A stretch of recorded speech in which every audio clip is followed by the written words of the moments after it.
सत श्री अकाल जी। स्वागत है तुहाडा साडे प्लेटफॉर्म मास्टर क्लासिस पटियाला ते। सो जिमें कि आपां नूं पता ही है कि पंजाब PCS IAS की तैयारी असी बाईलिंगुअल कर रहे हैं। सो एक एडिटोरीअल्स की सीरीज़ साडी चल रही है जिहदे च असी 15 जुलाई तो बाद अपनी जिहड़ा मेन कोर्स आ उहदे च असी रैगूलर अपने एडिटोरीअल्स लैके आउणे आ। बट फिलहाल की घड़ी असी वीक अल्टरनेट डेज़ ते अपने एडिटोरीअल वक्रे वक्रे सबजैक्टां दे नाल संबंधित जो अजकल अखबार च आ रहे हैं वो लैके आ रहे हैं।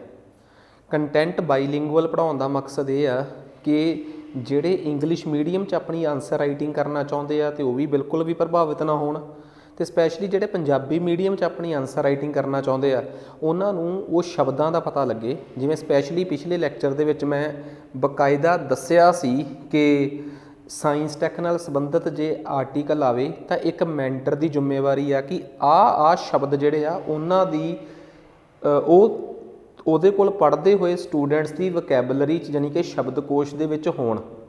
ਸਿਮਿਲਰਲੀ ਅੱਜ ਇਕਨੋਮਿਕਸ ਦਾ ਇੱਕ ਐਡੀਟੋਰੀਅਲ ਆ ਜਿਹੜਾ ਕਿ ਕੁਛ ਦਿਨ ਪਹਿਲਾਂ ਇੰਡੀਅਨ ਐਕਸਪ੍ਰੈਸ ਦੀ ਅਖਬਾਰ 'ਚ ਸੀ ਅਤੇ ਹੁਣ ਦੁਬਾਰਾ ਇਹ ਟ੍ਰਿਬਿਊਨ ਅਤੇ ਦਾ ਹਿੰਦੂ 'ਚ ਆ ਰਿਹਾ ਹੈ। ਠੀਕ ਆ, ਕਿਉਂਕਿ ਭਾਰਤ ਆਪਣੇ ਰੁਪਈਏ ਨੂੰ ਆਪਣੀ ਮੁਦਰਾ ਦਾ ਅੰਤਰਰਾਸ਼ਟਰੀਕਰਨ ਭਾਵ ਇੰਟਰਨੈਸ਼ਨਲਾਈਜੇਸ਼ਨ ਕਰਨ ਜਾ ਰਿਹਾ ਹੈ। ਭਾਰਤ ਚਾਹੁੰਦਾ ਹੈ ਕਿ ਸਾਡੀ ਜਿਹੜੀ ਮੁਦਰਾ ਹੈ, ਸਾਡੀ ਜਿਹੜੀ ਕਰੰਸੀ ਆ ਦੈਟ ਇਜ਼ ਰੁਪੀ ਭਾਵ ਕਿ ਰੁਪਈਆ ਉਹ ਅੰਤਰਰਾਸ਼ਟਰੀ ਬਾਜ਼ਾਰ ਦੇ ਵਿੱਚ ਰਿਕੋਗਨਾਈਜ਼ ਹੋਵੇ। ਫਿਰ ਜਦੋਂ ਤੁਹਾਡੇ ਸਾਹਮਣੇ ਕਿਸੇ ਨੇ ਇਹ ਗੱਲ ਕਰਤੀ ਤਾਂ ਓਬਵੀਅਸ ਜੀ ਗੱਲ ਆ ਤੁਹਾਡੇ ਦਿਮਾਗ 'ਚ ਆਊਗਾ ਕਿ ਕਿਸੇ ਮੁਦਰਾ ਦਾ ਕਿਸੇ ਕਰੰਸੀ ਦਾ ਇੰਟਰਨੈਸ਼ਨਲਾਈਜੇਸ਼ਨ ਅੰਤਰਰਾਸ਼ਟਰੀਕਰਨ ਹੁੰਦਾ ਕੀ ਆ, ਉਹਦੇ ਕੀ ਫਾਇਦੇ ਆ, ਕੀ ਨੁਕਸਾਨ ਆ, ਹੋ ਕਿਉਂ ਨਹੀਂ ਰਿਹਾ, ਕਿਹੜੇ ਚੈਲੰਜਿਸ ਨੇ ਅਤੇ ਜੇ ਹੋ ਗਿਆ ਤਾਂ ਉਹਦੇ ਭਾਰਤ ਨੂੰ ਕੀ ਬੈਨੀਫਿਟ ਨੇ ਭਾਵ ਫਾਇਦੇ ਹੋਣਗੇ। ਇਹਨਾਂ 'ਚੋਂ ਕਿਸੇ ਨਾ ਕਿਸੇ ਕੰਟੈਕਸਟ 'ਚ ਤੁਹਾਨੂੰ ਸਵਾਲ ਪਾਉਣ ਵਾਲੇ ਨੇ ਸਵਾਲ ਪਾ ਦੇਣਾ ਅਤੇ ਤੁਸੀਂ ਉਹਦਾ ਆਨਸਰ ਲਿਖਣਾ ਹੈ। ਸਟ੍ਰੈਟਜੀ ਉਹੀ ਆ ਕਿ ਮੇਰੇ ਇਸ ਐਡੀਟੋਰੀਅਲ ਨੂੰ ਪੜ੍ਹਨ ਤੋਂ ਬਾਅਦ ਆਨਸਰ ਲਿਖਣ ਤੋਂ ਪਹਿਲਾਂ ਘੱਟੋ ਘੱਟ 300-350 ਸ਼ਬਦਾਂ 'ਚ ਇਸ ਐਡੀਟੋਰੀਅਲ ਨੂੰ ਆਪਣੀ ਲੈਂਗੁਏਜ 'ਚ ਉਤਾਰ ਲਓ। ਇੰਗਲਿਸ਼ 'ਚ ਆਨਸਰ ਰਾਈਟਿੰਗ ਕਰਦੇ ਹੋ ਤਾਂ ਇਹਦੇ ਸ਼ਾਰਟ ਨੋਟਸ ਆਪਣੀ ਇੰਗਲਿਸ਼ ਲੈਂਗੁਏਜ 'ਚ ਆਪਦੀ ਲੈਂਗੁਏਜ 'ਚ ਬਣਾਓ।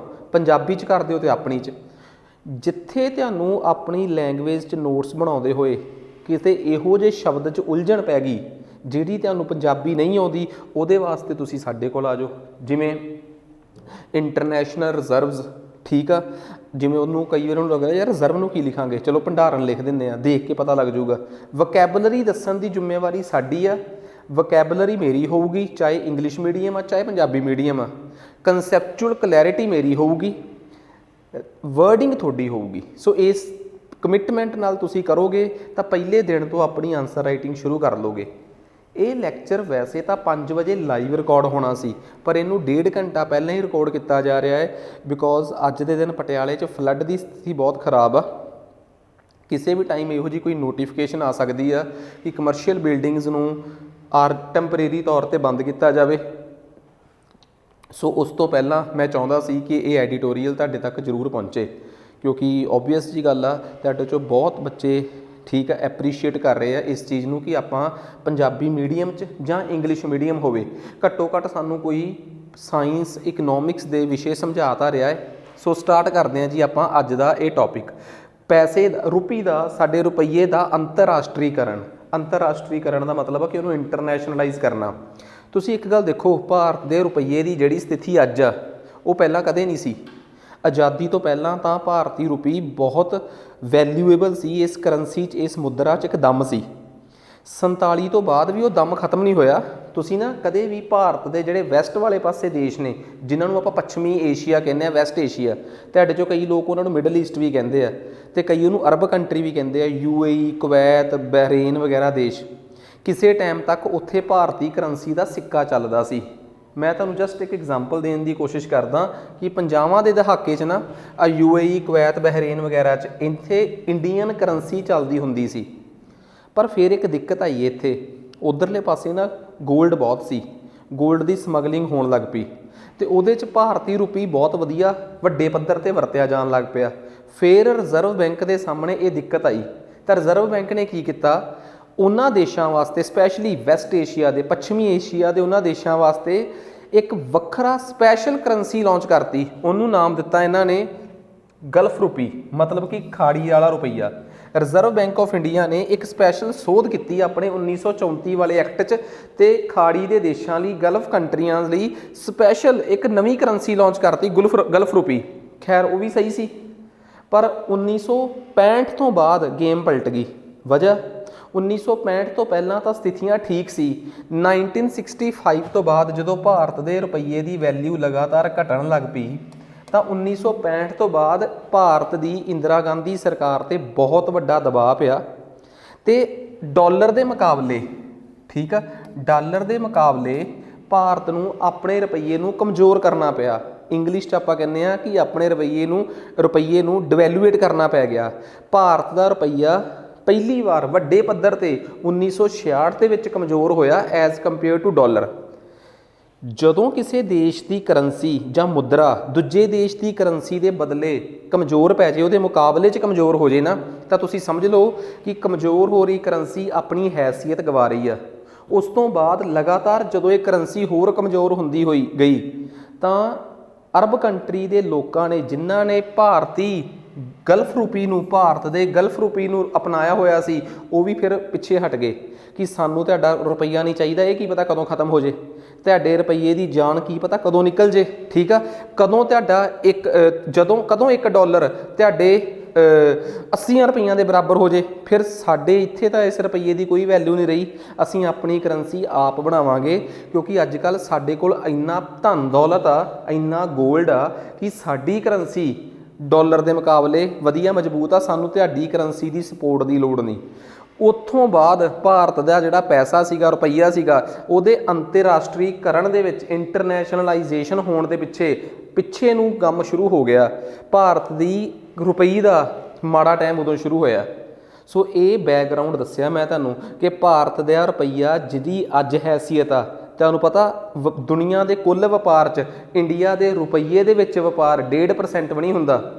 ਭਾਰਤ ਦੀ ਇਹ ਸਥਿਤੀ 1970 ਜਾਂ 65 ਤੋਂ ਪਹਿਲਾਂ ਨਹੀਂ ਸੀ, ਇਹ ਸਥਿਤੀ 1965 ਤੋਂ ਬਾਅਦ ਆ ਰਹੀ ਆ। ਤੇ ਮੈਂ ਜਿਵੇਂ ਜਿਵੇਂ ਅਖਬਾਰ 'ਚ ਆਰਟੀਕਲ ਲਿਖਿਆ ਉਵੇਂ ਪੜ੍ਹਾ ਰਿਹਾ।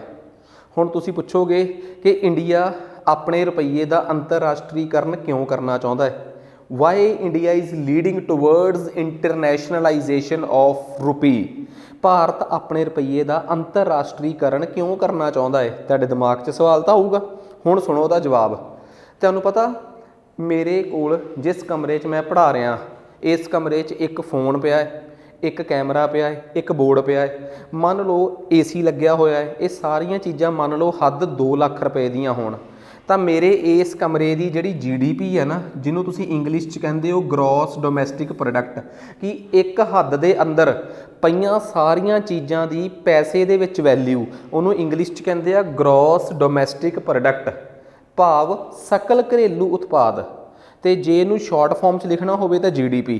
ਤਾਂ ਭਾਰਤ ਦੀ ਸਕਲ ਘਰੇਲੂ ਉਤਪਾਦ ਆ ਜਿਹੜੀ GDP ਆ, ਠੀਕ ਆ। ਇਹ ਤਾਂ ਮੈਂ ਇੱਕ ਕਮਰੇ ਦੀ GDP 2 ਲੱਖ ਦੱਸੀ। ਪੂਰੇ ਭਾਰਤ ਦੇ ਵਿੱਚ ਹਰ ਚੀਜ਼ ਜਿਹੜੀ ਵਿਕ ਰਹੀ ਆ, ਜਦੋਂ ਅਸੀਂ ਉਹਨੂੰ ਸਾਰੀ ਨੂੰ ਐਡ ਕਰ ਲਈਏ ਤਾਂ ਪੂਰੇ ਭਾਰਤ ਦੀ GDP ਬਣ ਜਾਂਦੀ ਆ। ਮੈਂ ਤੁਹਾਨੂੰ ਇੱਕ ਜਸਟ ਐਗਜ਼ਾਮਪਲ ਦੇਣਾ ਚਾਹੁੰਦਾ ਕਿ ਇੰਡੀਆ ਦੀ ਟੋਟਲ GDP ਇਸ ਟਾਈਮ ਦੁਨੀਆ ਦੇ ਵਿੱਚ 5ਵੇਂ ਨੰਬਰ 'ਤੇ ਆ। ਤੇ ਗੌਰ ਕਰਨ ਵਾਲੀ ਗੱਲ ਆ, ਇੱਕ ਤਰੀਕੇ ਨਾਲੋਂ ਤੀਸਰੇ ਨੰਬਰ 'ਤੇ ਆ ਤੇ ਇੱਕ ਤਰੀਕੇ ਨਾਲੋਂ 5ਵੇਂ ਨੰਬਰ 'ਤੇ ਆ। ਤੁਸੀਂ ਕਹੋਗੇ ਯਾਰ GDP ਭਾਰਤ ਦੀ ਦੁਨੀਆ ਦੀ ਮੁਕਾਬਲੇ 3ਜੇ ਨੰਬਰ 'ਤੇ ਆ, 5ਵੇਂ ਨੰਬਰ 'ਤੇ ਆ, ਇਹ ਕੀ ਚੀਜ਼ ਹੁੰਦੀ ਆ? ਸੋ ਹੁਣ ਧਿਆਨ ਨਾਲ ਸਮਝਣ ਦੀ ਕੋਸ਼ਿਸ਼ ਕਰਿਓ। GDP ਨੂੰ ਮਾਪਣ ਦੇ 2 ਤਰੀਕੇ ਹੁੰਦੇ ਆ। ਇੱਕ ਨੂੰ ਕਹਿੰਦੇ ਆ ਖਰੀਦ ਸ਼ਕਤੀ ਸਮਾਨਤਾ, ਭਾਵ ਪਰਚੇਜ਼ਿੰਗ ਪਾਵਰ ਪੈਰਿਟੀ। ਤੁਸੀਂ ਕਹੋਗੇ ਠੀਕ ਆ। ਇੱਕ GDP ਹੁੰਦੀ ਆ ਨੋਮੀਨਲ GDP, ਭਾਵ ਨੋਮੀਨਲ GDP ਬੇਸਿਕਲੀ ਆਪਣੀ ਜਿਹੜੀ ਆ, ਉਹਦਾ ਬੇਸਿਕਲੀ ਮਤਲਬ ਹੁੰਦਾ ਹੈ ਕਿ ਜਿਹੜੀ ਸਿਰਫ ਨਾਮ ਦੇ ਆਧਾਰ ਤੇ GDP ਆ, ਉਹਨੂੰ ਆਪਾਂ ਕਹਿ ਦਿੰਦੇ ਆ ਨੋਮੀਨਲ GDP। ਸੋ ਇਹ ਚੀਜ਼ ਸਾਡੇ ਵਾਸਤੇ ਸਮਝਣੀ ਬਹੁਤ, ਜਿਹਨੂੰ ਅਸੀਂ ਨਾਮ ਮਾਤਰ GDP ਕਹਿ ਦਿੰਦੇ, ਨਾਮ ਮਾਤਰ ਨਹੀਂ, ਨਾਮ ਮਾਤਰ GDP, ਜਿਹਨੂੰ ਆਪਾਂ ਇੰਗਲਿਸ਼ 'ਚ ਨੋਮੀਨਲ GDP ਕਹਿ ਦਿੰਦੇ ਆ। ਤੁਸੀਂ ਕਹੋਗੇ ਯਾਰ ਦੋਵਾਂ GDPs ਦੇ ਵਿੱਚ ਫਰਕ ਹੀ ਦੱਸ ਦਿਓ ਕਿ ਨਾਮ ਮਾਤਰ GDP ਜਿਹੜੀ ਆ ਉਹਦੇ 'ਚ ਤੇ ਜਿਹੜੀ ਦੂਸਰੇ ਪ੍ਰਕਾਰ ਦੀ GDP ਆ, ਇਹਨਾਂ ਦੋਵਾਂ 'ਚ ਕੀ ਫਰਕ ਆ? ਖਰੀਦ ਸ਼ਕਤੀ ਉਤਪਾਦ ਦੇ ਹਿਸਾਬ ਨਾਲ ਜਿਹੜੀ GDP ਆ। ਆਹ ਲਓ ਜੀ, ਮੈਂ ਦੋਵਾਂ 'ਚ ਫਰਕ ਦੱਸਦਾ। ਮੰਨ ਲਓ ਤੁਹਾਡੇ ਘਰ 'ਚ ਇੱਕ AC ਆ, ਠੀਕ ਆ, 2 ਤੁਹਾਡੇ ਘਰ 'ਚ ਪੱਖੇ ਆ, ਠੀਕ ਆ। ਤਾਂ ਬਸ ਆਹੀ ਦੋ ਚੀਜ਼ਾਂ ਤੁਹਾਡੇ ਘਰ 'ਚ ਨੇ। ਸੋ ਤੁਸੀਂ ਕੀ ਕੀਤਾ ਤੇ ਹਾਂ ਇੱਕ ਚੀਜ਼ ਤੁਹਾਡੇ ਘਰ 'ਚ ਤਿੰਨ ਚੀਜ਼ਾਂ ਹੈ ਤੇ ਇਹਨਾਂ ਦੀ ਕੁੱਲ ਵੈਲਿਊ 3000 ਰੁਪਏ ਆ। ਇਹ ਤੁਹਾਡੀ ਨੋਰਮਲ GDP ਹੈ। ਅਮਰੀਕਾ ਦੇ ਵਿੱਚ ਇੱਕ GDP, ਅਮਰੀਕਾ ਦੇ ਵਿੱਚ ਇੱਕ AC ਤੇ 2 ਫੈਨਸ ਦੀ ਵੈਲਿਊ ਜਿਹੜੀ ਆ ਉਹ ਹੈਗੀ ਆ $500। ਇਹ ਅਮਰੀਕਾ ਦੀ ਨੋਰਮਲ GDP ਹੈ। ਪਰ ਇਹਨੂੰ ਤਾਂ ਕਹਿੰਦੇ ਆ ਨੋਮੀਨਲ GDP, ਨਾਮ ਮਾਤਰ, ਸਿਰਫ ਨਾਮ ਦੇ ਆਧਾਰ ਤੇ ਜਿਹੜੀ ਔਨ ਐਨ ਐਵਰੇਜ GDP ਨਿਕਲਦੀ ਹੈ ਚੀਜ਼ਾਂ ਦੀ। ਪਰ ਇੱਕ GDP ਹੋਰ ਵੀ ਹੁੰਦੀ ਹੈ। ਹੁਣ ਤੁਸੀਂ ਇੱਕ ਗੱਲ ਦੱਸੋਗੇ ਕਿ $1 ਆ ਇੰਨੇ ਡਾਲਰ, ਆ ਹੈਗੀ ਆ ਇੰਨੇ ਰੁਪਏ, ਪਰ ਬਾਅਦ 'ਚ ਪਤਾ ਲੱਗਦਾ ਹੈ ਕਿ ਇੰਡੀਆ ਦੀ ਜਿਹੜੀ GDP ਆ 3000 ਰੁਪਏ ਨਹੀਂ ਗੀ। ਮੰਨ ਲਓ ਕਿ $1 60 ਰੁਪਏ ਦੇ ਬਰਾਬਰ ਹੋਵੇ ਤਾਂ ਇੰਡੀਆ ਦੀ ਅਸਲੀ GDP ਕਿੰਨੀ ਨਿਕਲ ਕੇ ਆਈ? ਜੇ ਉਹਨੂੰ ਆਪਾਂ ਡਾਲਰ ਦੇ ਵਿੱਚ ਕੱਢਣਾ ਹੈ ਤਾਂ ਇੰਡੀਆ ਦੀ GDP ਨਿਕਲ ਕੇ ਆਈ ਸਿਰਫ $50। ਅਮਰੀਕਾ ਦੀ GDP ਕਿੰਨੀ ਆ? $500। ਸਾਡੇ ਤੋਂ 10 ਗੁਣਾ ਵੱਡੀ ਹੋ ਗਈ ਅਮਰੀਕਾ ਦੀ GDP। ਇਹ ਤਾਂ ਹੋ ਗਈ ਕਿਉਂਕਿ ਤੁਹਾਨੂੰ ਇੱਕ ਗੱਲ ਪਤਾ ਸੀ ਕਿ $1 60 ਰੁਪਏ ਦੇ ਬਰਾਬਰ ਆ। ਪਰ ਨੋਮੀਨਲ GDP ਇਹਦੇ ਮੁਕਾਬਲੇ 'ਚ ਦੂਜੀ GDP ਕਿਹੜੀ ਹੁੰਦੀ ਹੈ? ਇਹਦੇ ਮੁਕਾਬਲੇ 'ਚ ਦੂਜੇ ਪ੍ਰਕਾਰ ਦੀ GDP ਹੁੰਦੀ ਆ ਜਿੱਥੇ ਤੁਸੀਂ ਪਰਚੇਜ਼ਿੰਗ ਪਾਵਰ ਦੇ ਹਿਸਾਬ ਨਾਲ ਦੇਖਦੇ ਆ। ਕਿਸੇ ਇੱਕ ਦੇਸ਼ ਦੀ ਖਰੀਦ ਹੈਸੀਅਤ ਤੇ ਦੂਜੇ ਦੇਸ਼ ਦੀ ਖਰੀਦ ਹੈਸੀਅਤ ਨੂੰ ਦੇਖਿਆ ਜਾਂਦਾ ਹੈ। ਕਿਵੇਂ ਦੇਖਿਆ ਜਾਂਦਾ ਹੈ? ਤੁਸੀਂ ਕਹੋਗੇ ਸਰ ਅਮਰੀਕਾ 'ਚ ਨਾ ਤੇਲ ਜਿਹੜਾ ਹੈ ਉਹ $2 ਦਾ ਮਿਲਦਾ ਹੈ 1 ਲੀਟਰ। ਅਮਰੀਕਾ 'ਚ $2 ਦਾ 1 ਲੀਟਰ ਤੇਲ ਆ।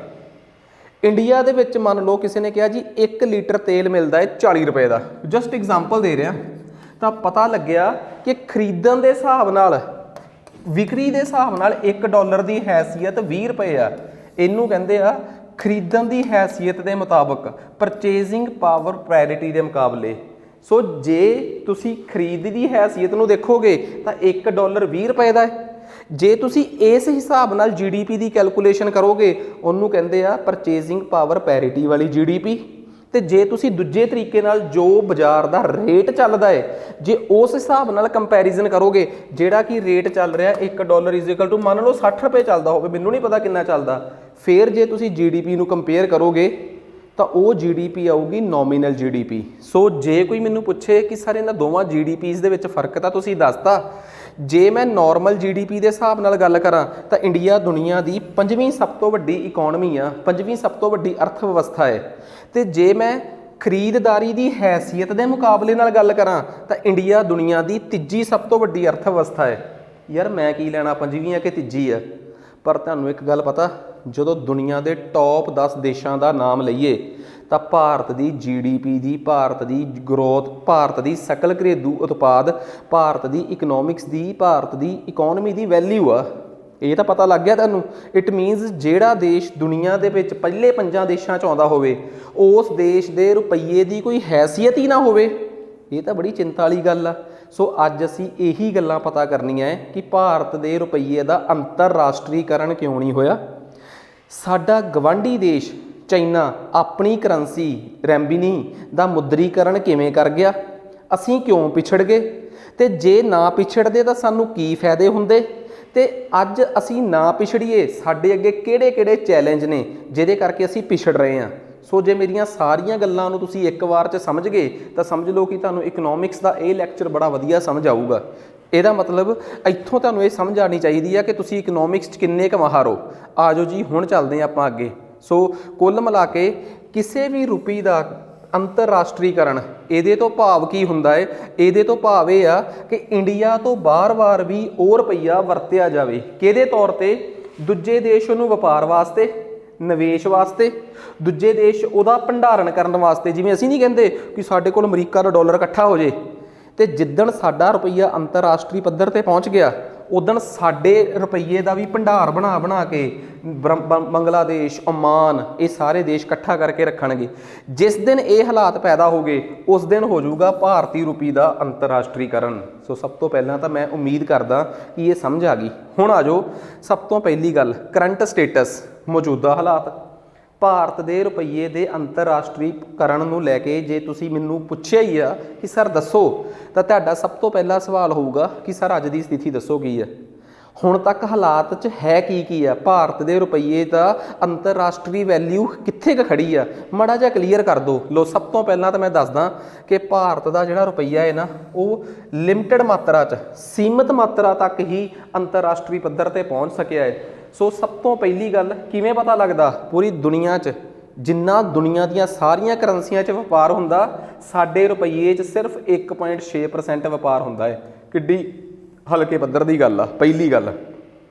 ਦੂਜੀ ਗੱਲ, ਭਾਰਤ ਨੇ ਆਪਣੇ ਲੈਵਲ ਤੇ ਬੜੀ ਕੋਸ਼ਿਸ਼ ਕੀਤੀ ਆ, ਬੜੇ ਸਟੈਪ ਚੱਕੇ ਆ ਆਪਣੇ ਰੁਪਏ ਨੂੰ ਅੰਤਰਰਾਸ਼ਟਰੀ ਪੱਧਰ ਤੇ ਲੈ ਕੇ ਜਾਣ ਦੇ, ਪਰ ਉਹ ਸਟੈਪ ਜਿਹੜੇ ਆ ਫੇਲ ਹੋ ਗਏ।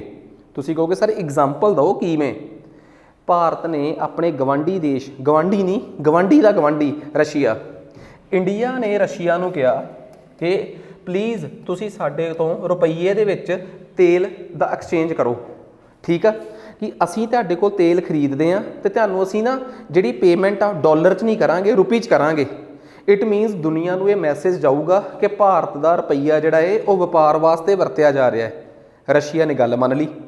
ਰਸ਼ੀਆ ਨੇ ਸਾਡੇ ਤੋਂ ਰੁਪਈਏ ਲਏ ਡਾਲਰ ਦੀ ਬਜਾਏ। ਇਹਦਾ ਸਾਨੂੰ ਫਾਇਦਾ ਹੋਇਆ, ਸਾਡਾ ਜਿਹੜਾ ਡਾਲਰ ਸੀ ਉਹ ਬਚਿਆ ਰਹਿ ਗਿਆ। ਅਸੀਂ ਆਪਣੇ ਰੁਪਈਏ ਦੇ ਵਿੱਚ ਰਸ਼ੀਆ ਨਾਲ ਵਪਾਰ ਕੀਤਾ, 2 ਵਾਰ ਤੇਲ ਖਰੀਦ ਲਿਆ, 3 ਵਾਰ ਖਰੀਦ ਲਿਆ, ਚੌਥੀ ਵਾਰ ਲੈਣ ਚਲੇ ਗਏ। ਰਸ਼ੀਆ ਕਹਿੰਦਾ ਭਰਾਵੋ ਸਾਨੂੰ ਡਾਲਰ ਹੀ ਦੇ ਦਿਓ। ਅਸੀਂ ਪੁੱਛਿਆ ਜੀ ਕਿਉਂ? ਕਹਿੰਦਾ ਜਿਹੜੇ ਰੁਪਈਏ ਤੁਸੀਂ ਦੇ ਕੇ ਗਏ ਸੀ ਉਹ ਕਿਸੇ ਹੋਰ ਦੇਸ਼ 'ਚ ਚੱਲ ਹੀ ਨਹੀਂ ਰਹੇ। ਇਟ ਮੀਨਸ ਇੰਡੀਆ ਨੇ ਜਿਹੜੇ ਸਟੈਪ ਚੱਕੇ ਆ, ਰਸ਼ੀਆ, UAE, ਸ਼੍ਰੀਲੰਕਾ, ਮੋਰੀਸ਼ੀਅਸ, ਇਹਨਾਂ ਦੇ ਨਾਲ ਕਿ ਤੁਸੀਂ ਸਾਡੀ ਕਰੰਸੀ 'ਚ ਸਾਡੀ ਮੁਦਰਾ 'ਚ ਸਾਡੇ ਨਾਲ ਵਪਾਰ ਕਰ ਲਓ। 1-2 ਵਾਰ ਤੇ ਉਹਨਾਂ ਨੇ ਕਰਿਆ, ਉਸ ਤੋਂ ਬਾਅਦ ਕਹਿੰਦੇ ਅਸੀਂ ਤੁਹਾਡੇ ਰੁਪਈਏ ਲੈ ਕੇ ਰੱਖ ਤਾਂ ਲਏ ਆ, ਕੋਈ ਹੋਰ ਦੇਸ਼ ਲੈਂਦਾ ਹੀ ਨਹੀਂ ਤੁਹਾਡੇ ਰੁਪਈਏ, ਅਸੀਂ ਕੀ ਕਰੀਏ? ਸੋ ਸਭ ਤੋਂ ਪਹਿਲੀ ਗੱਲ ਆ ਕਿ ਜਿਹੜੇ ਸਟੈਪ ਚੱਕੇ ਗਏ ਆ ਭਾਰਤ ਦੇ ਰੁਪਈਏ ਦਾ ਅੰਤਰਰਾਸ਼ਟਰੀਕਰਨ ਕਰਨ ਵਾਸਤੇ ਉਹ ਬੜੇ ਥੋੜ੍ਹੇ ਆ। ਅਸੀਂ ਦੂਜੇ ਦੇਸ਼ਾਂ 'ਚ ਵਿਸ਼ਵਾਸ ਹੀ ਨਹੀਂ ਜਗਾ ਪਾਏ ਕਿ ਸਾਡੇ ਰੁਪਈਏ 'ਚ ਵਪਾਰ ਕਰੋ। ਹੁਣ ਤੀਸਰਾ ਪੁਆਇੰਟ, ਤਾਂ ਅਸੀਂ ਬੜੀ ਕੋਸ਼ਿਸ਼ ਕੀਤੀ ਆ। ਦੇਖੋ, ਤੇ ਇੱਕ ਗੱਲ ਹੋਰ ਮੈਂ ਤੁਹਾਨੂੰ ਬੜੀ ਇੰਪੋਰਟੈਂਟ ਦੱਸਦਾ, ਇੱਕ ਸ਼ਬਦ ਹੁੰਦਾ ਐਕਸਟਰਨਲ ਕਮਰਸ਼ੀਅਲ ਬੋਰਿੰਗ, ਜਿਹਨੂੰ ਪੰਜਾਬੀ 'ਚ ਕਹਿੰਦੇ ਆ ਬਾਹਰੀ ਵਪਾਰਕ ਉਧਾਰ।